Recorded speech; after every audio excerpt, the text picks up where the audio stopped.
Sir నమస్కారం sir. నమస్తే అండి. సార్ చిలుకూరి బాలాజీ టెంపుల్ ప్రధాన అర్చకులు రంగరాజన్ గారి పైన దాడి చేసిన తర్వాత వీరరాఘవరెడ్డి పైన కేసు నమోదై అరెస్ట్ అవ్వడం చూసాం కదా.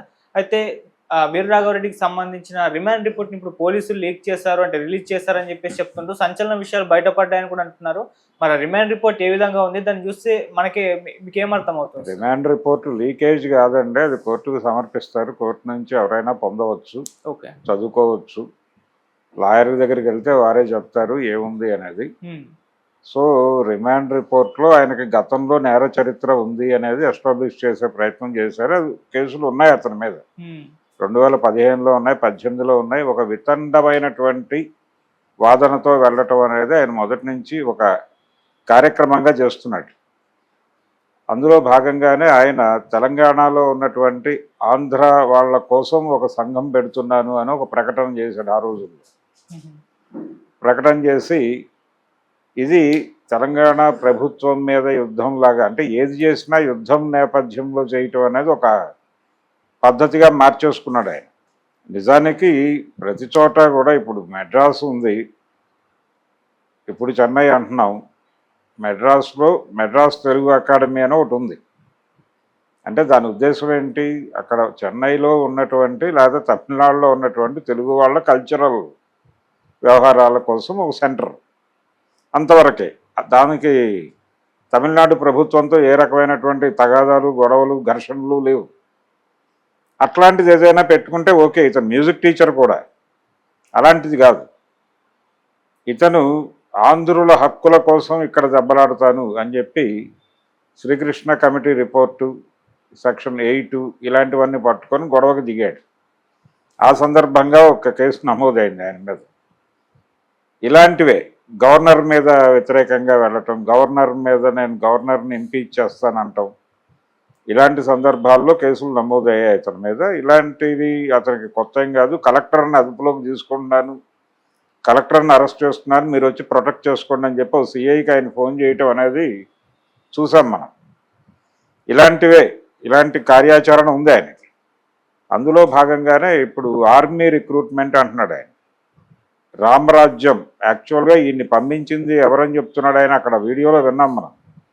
ముక్కంటి పంపిస్తే వచ్చాను ఆయన నీ దగ్గరికి అంటున్నాడు అని తనని తాను పరమశివుడు భక్తుడిగా ప్రొజెక్ట్ చేసుకుంటూ రెండో వైపు ఆయన తిరునామాలు పెట్టుకుని రామరాజ్యం అని చెప్తున్నాడు.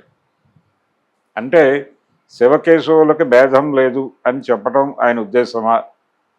ఇలా ఒక తాత్వికమైనటువంటి గొడవ ఉంది. ఆ తాత్విక గొడవ పక్కన పెట్టేస్తే ఆయన రామరాజ్యం అనే పేరుతో ఒక ప్యారలల్ గవర్నమెంట్ నడపటం అనే కార్యక్రమం చేస్తున్నాడు. ఆ ప్యారలల్ గవర్నమెంట్ పేరుతో సెటిల్మెంట్లు, దందాలు చేయటం అనేది ప్రోగ్రాం అయి ఉండొచ్చు. హిందుత్వాకు ఉన్నటువంటి మార్కెట్, అంటే అది ఇప్పుడు ఆ పేరు వింటేనే వైబ్రేషన్స్ ఉన్నాయనే డైలాగ్ విన్నట్టుగా మనం హిందుత్వ అనే పేరులోనే వైబ్రేషన్స్ ఉన్నాయి. ఆ వైబ్రేషన్స్ కనెక్ట్ అయ్యి ఇతను ఈ రకమైనటువంటి ధోరణితో మొదలుపెట్టాడు. దానిలో కొంచెం అగ్రెసివ్గా వెళ్తున్నాడు. మార్కెట్ స్ట్రాటజీనే ఇది. యాక్చువల్గా అతను రకరకాల పద్ధతుల్లో ఆయన డాటర్ని ఏదో స్కూల్లో చేరిస్తే ఇక్కడ ఆ స్కూల్ వాళ్ళతో ఒక యుద్ధం చేశాడు ఆయన. అది కూడా తెలంగాణ ఆంధ్ర కాంటెక్స్ట్లోనే నడిచింది ఆ యుద్ధం కూడా. ఆ సందర్భంగా కూడా అతని మీద కేసులు నమోదైనాయి. ఇవన్నీ కలిసి అతనికి హైదరాబాద్ నేపథ్యంలో ఒక పాత నేర చరిత్ర, అంటే ఆయన మీద కేసులు నమోదయ్యాయి. అవి నేరాలా ఘోరాలా అనేది పక్కన పెట్టేస్తే కొన్ని కేసుల్లో ఆయన ఉన్నాడు. ఆయన మీద కొన్ని నేరారోపణలు జరిగి ఉన్నాయి ఇక్కడ. ఆ రికార్డు అంతా కలిపి పెడుతూ ఇతను ఒక వార్నింగ్ ఇచ్చాడు. మొన్న అక్కడ చిలుకూరు టెంపుల్కి వెళ్ళినప్పుడు రంగరాజన్ గారి ముందు మాట్లాడుతున్నప్పుడు ఒక వార్నింగ్ ఇచ్చాడు. ఆ వార్నింగ్ ఏంటంటే, ఉగాది వరకు టైం ఇస్తున్నామండి మీకు, ఉగాదిలోపు మేము చెప్పినట్లు చేస్తే ఓకే, ఆ తర్వాత ఎవరు రావాలో వారు వస్తారు, వారు ఏం చేయాలో వారు చేసుకుని వెళ్ళిపోతారు అన్నాడు చాలా స్పష్టంగా. అంటే మీ ప్రాణాలకి ముప్పు ఉంది అని చెప్పడమే. ఎవరు వస్తారో వారు వస్తారు, వారు ఏం చేసుకుని వెళ్ళాలో వారు చేసుకుని వెళ్ళిపోతారు అని చెప్పడం అంటే మీ ప్రాణాలకి ముప్పు ఉంది అని చాలా స్పష్టంగా వార్నింగ్ ఇచ్చేసాడు ఆయన.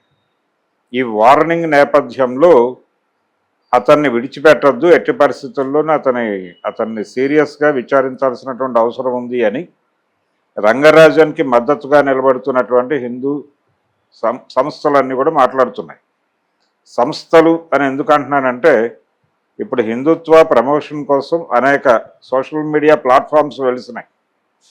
ఈ సోషల్ మీడియా ప్లాట్ఫామ్స్ అన్నీ కూడా ఈ హిందుత్వాన్ని ప్రచారం చేస్తూ వెలిసినటువంటి సోషల్ మీడియా ప్లాట్ఫారాలు ఇన్ టోటల్ వీళ్ళందరూ కూడా ఏ విధంగా అయితే వీరరాఘవరెడ్డి హిందుత్వ అనే ఏరియాలో ఒక మార్కెట్ని చూశాడో, మార్కెట్ని దర్శించాడో అదే దర్శనం వాళ్ళకే అయింది. వీళ్ళందరూ కూడా అందులో భాగంగానే దుకాణాలు పెట్టారు. ఈ దుకాణాల వాళ్ళందరూ ఇప్పుడు రంగరాజన్కి అనుకూలంగా నిలబడుతున్నారు. వీళ్ళందరూ కూడా వీరరాఘవరెడ్డిని ఇప్పట్లో వదలొద్దు, కుదిరితే అతన్ని ఏదైనా చేసేయండి. ఈ అకౌంట్లో హిందూ మతంలో కూడా ఇలాంటి వాళ్ళని మేము ఉపేక్షించము అని చెప్పడం ఒక అంటే తమని తాము ఒక అత్యున్నతమైనటువంటి వ్యక్తులుగా తమ మీద విమర్శలు చేస్తున్న వాళ్ళందరి మీద ఇది ఒక రకమైనటువంటి రిప్లైగా వాళ్ళు చూస్తున్నారు. వాళ్ళు చూస్తూ ఆ మాటలు మాట్లాడుతున్నారు. 4 రోజులు పోయిన తర్వాత వీళ్ళ డైలాగులో ఒక విచిత్రమైన మాట ప్రవేశించే అవకాశం ఉంది. అదేంటంటే చాలా క్లియర్గా ఇతన్ని వామపక్షాలు నాస్తికులు కలిసి ప్లాంట్ చేశారు వీరరాఘవరెడ్డి అనగలరు. ఆ లెవెల్లో వీళ్ళ పైత్యము వీళ్ళ హడావిడి ఆ లెవెల్లో నడుస్తోంది. ఈ సోషల్ మీడియాలో హిందుత్వాన్ని ప్రమోట్ చేస్తున్నటువంటి ప్లాట్ఫామ్స్ తాలూకా హడావిడి వీళ్ళందరూ కూడా వీరరాఘవరెడ్డిని ఎట్టి పరిస్థితుల్లోనూ వదలొద్దని చెప్తున్నారు. సరే, చట్టం ఏం చేయాలో అది చేస్తుంది. ఆయన మీద సెక్షన్స్ పెట్టారు, ఆయన మీద ఈ చరిత్ర అంతా పెట్టారు.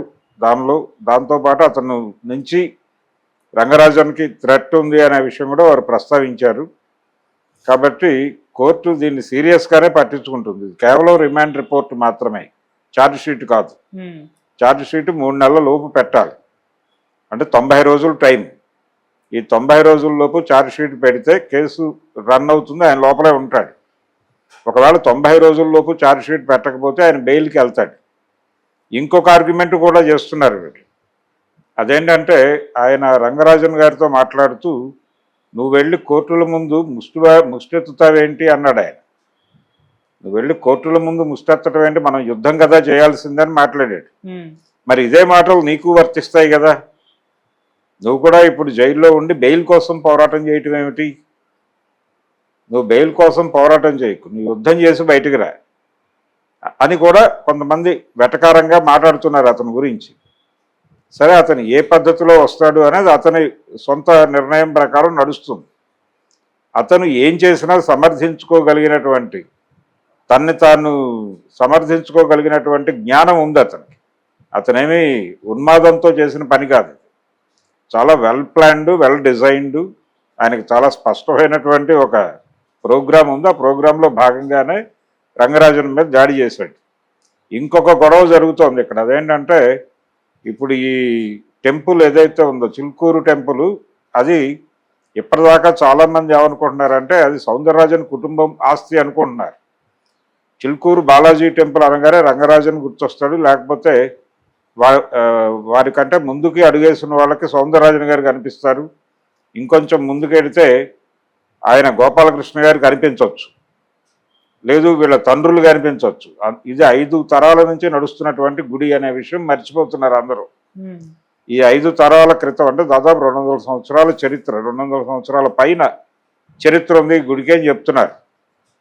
ఇప్పుడు ఒరిజినల్గా వీళ్ళేమో అర్చకులుగా వచ్చారు, అహోబిలం మఠం నుంచి వీళ్ళని హైర్కి తెచ్చుకున్నారు అనేది ఒక రికార్డు. ఆ మాట సౌందరరాజన్ గారే చెప్పారు చాలా సందర్భాల్లో, మమ్మల్ని అహోబిలం మఠం నుంచి తెచ్చుకున్నారు ఇక్కడికి అని. మీరు అర్చకులుగా వచ్చిన వాళ్ళకి ఆ గుడి సొంతం అయిపోదు కదా అనేది ఒక గొడవ. ఆ వంశస్థులు ఉన్నారు. ఇప్పుడు ఆ గుణాల మాధవరెడ్డి వంశానికి చెందిన వాళ్ళు మల్లారెడ్డి అనే ఆయన అక్కడ ఈ మధ్య తరచూ మాట్లాడుతున్నాడు. ఈ వివాదం సందర్భంగా, వీరరాఘవరెడ్డి దాడి సందర్భంగా ఆయన కొంచెం వాయిస్ పెంచాడు. నిన్నేదో ప్రెస్ మీట్ పెడదాం అనుకున్నాడు, అది ఫైనల్గా ఆగింది. అంటే ప్రభుత్వంలోని పెద్దలు కొంతమంది ఫోన్ చేసి ఆపారు అనే మాట వినిపిస్తోంది. సరే, ఎందుకు ఆపాడు ఆయన. ఇక్కడ ఇంకొక పంచాయతీ ఏంటంటే, ఇంకొక స్పెక్యులేషన్, ఇందులో వాస్తవం ఉందని నేను అనుకోవడం లేదు, కానీ వీర రాఘవరెడ్డి గురించి ఆ మల్లారెడ్డి గారు మాట్లాడుతూ వారు కూడా ధర్మం గురించే మాట్లాడారు కదండి అన్నాడు. తర్వాత ఖండించాడు, ఎవరైనా అర్చకుల మీద ఇలా దాడి చేయటం, అర్చకుల్ని కాపాడుకోవడం మన విధి కదా, బాధ్యత కదా అని చాలా మాట్లాడాడు. కానీ ఒకే ఒక్క సింగిల్ డైలాగు, ఆయన కూడా ధర్మం గురించే మాట్లాడాడు కదండి అనే మాట ఒకటి పట్టుకుని బిట్వీన్ ది లైన్స్ వెళ్ళి ఈ వీరరాఘవరెడ్డి అటాక్ వెనకాల వీళ్ళు ఏమైనా ఉన్నారా అనే టైప్లో కూడా ఒక స్పెక్యులేషన్ స్టోరీ నడుస్తోంది బయట. ఇంత గందరగోళం నడుస్తోంది. ఈ నేపథ్యంలో అతన్ని ఇప్పుడు కోర్టు ఎలాంటి డెసిషన్ తీసుకుంటుంది అనేది కాదు, బెయిల్ మూవ్ చేస్తారా లేదా అనేది. బెయిల్ మూవ్ చేసినప్పుడు మాత్రమే కోర్టు నిర్ణయం ఏంటో తెలుస్తుంది. అతను బెయిల్ మూవ్ చేసుకోకుండా అలాగే జైల్లో ఉండి కంటెస్ట్ చేయాలనుకుంటే చేస్తాడు. అంటే నాకు కోర్టుల మీద నమ్మకం లేదు అంటున్నాడు. కోర్టుల మీద నమ్మకం లేదు అన్నవాడు కోర్టులో డిఫెన్స్ పెట్టుకునే అవకాశం లేదు కదా, డిఫెన్స్ లేకుండా కంటెస్ట్ చేయలేడే. కాబట్టి తనే కంటెస్ట్ చేసుకోవచ్చు, లాయర్ అక్కర్లేదు, నేనే ఆ అవకాశం ఉంది. కోర్టు కూడా ఆ ఎగ్జామ్షన్ ఇస్తుంది, వాళ్ళ కేసు వాళ్ళే వాదించుకోవచ్చు, తప్పేం లేదు, చట్ట ప్రకారమే. ఇప్పుడు ఎలాగైతే ఆయన చెప్తున్న పద్ధతిలో ఒక మనిషి ఒక తీవ్రమైన నేరం, ఒక రేప్ చేయటమో లేకపోతే ఎవరినైనా దోచుకోవటమో లాంటి కేసుల్లో ఇన్వాల్వ్ అయ్యి అక్కడ క్రైమ్ జరుగుతూ ఉన్నప్పుడు ఎవరైనా సరే ఒక సివిలియన్ పోలీస్గా మారి అతన్ని కస్టడీలోకి తీసుకునే అధికారం ఉందని ఉంది చట్టంలో. అది వాళ్ళు కస్టడీలోకి తీసుకుని ఒక 6 గంటల లోపు ఆ కన్సర్న్ డిపార్ట్మెంట్ వాడికి అప్పచెప్పాలండి ఈ అరెస్ట్ చేసిన వాడిని. వాళ్ళు 24 గంటల లోపు ఆయన కోర్టుకు పెట్టాలి, ఇది చట్టం. దీన్ని ఈయన ఎలా ఇంటర్ప్రిట్ చేస్తాడంటే, వీరరాఘవరెడ్డి నేను కలెక్టర్ ఆఫీస్లో ఉన్నాను, కలెక్టర్ని కస్టడీలోకి తీసుకుంటున్నాను, దాని ప్రకారం ఆ యాక్ట్లో చెప్పిన ప్రకారం నేను కలెక్టర్ ప్రజా వ్యతిరేక నిర్ణయాలు తీసుకుంటున్నారు కాబట్టి, ఆవిడ లేడీ కలెక్టర్ అతను ప్రస్తావించింది, భీమవరంలో జరిగింది వ్యవహారం, నేను ఈ కలెక్టర్ని కస్టడీలోకి తీసుకుంటాను, మీరు వచ్చి విడుదల చేసుకోండి అని చెప్పి సిఐకి ఫోన్ చేసి మాట్లాడాడు. ఇది విపరీత ధోరణి అంటారు.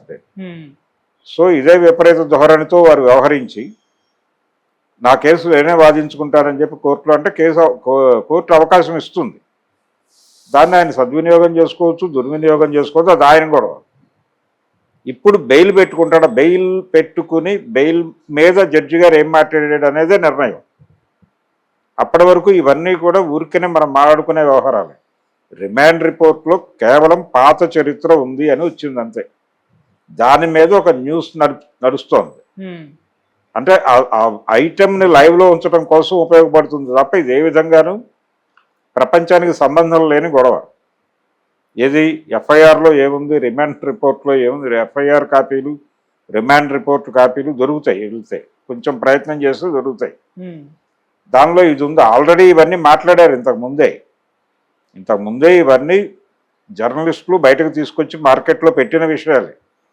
అలాగే వీడియోస్ కూడా బయటకు వచ్చాయి. అతను ఆ రోజున ఈ తెలంగాణలో ఉన్న ఆంధ్రుల ప్రొటెక్షన్ కోసం ఒక సంఘం పెట్టాను, ఇవన్నీ మాట్లాడాడు ఓపెన్ డాన్స్ మీద. ఆ వీడియోలు లైవ్లోనే ఉన్నాయి. కాబట్టి జడ్జి గారు రేపు పొద్దున అతను బెయిల్ మూవ్ చేసుకుంటాడా లేదా అనేది గొడవ. బెయిల్ మూవ్ చేసిన తర్వాత జడ్జి గారు ఇస్తారా ఎవరా అనేది ఒక గొడవ. ఆ రెండు తప్ప ఈ కేసులో మాట్లాడుకోవడానికి ఏమీ లేదు. అంతకుమించి ప్రయోజనము లేదు అతని గురించి మాట్లాడుకోవటం వల్ల. కాకపోతే ఏంటంటే రంగరాజన్కి ఒక సపోర్ట్ నడుస్తుంది. ఈ సపోర్టు ఎక్కడి నుంచి వస్తుంది? ఈ సపోర్ట్ అంతా కూడా హిందుత్వ పేరుతో ఏర్పడినటువంటి సోషల్ మీడియా ప్లాట్ఫామ్స్ అన్నీ అతనికి అనుకూలంగా ఉన్నాయి, రంగరాజన్కి. ఇతనికి వ్యతిరేకిగా ఉన్నాయి. యాచక శత్రువు అంటారు. ఒక ముష్టివాడికి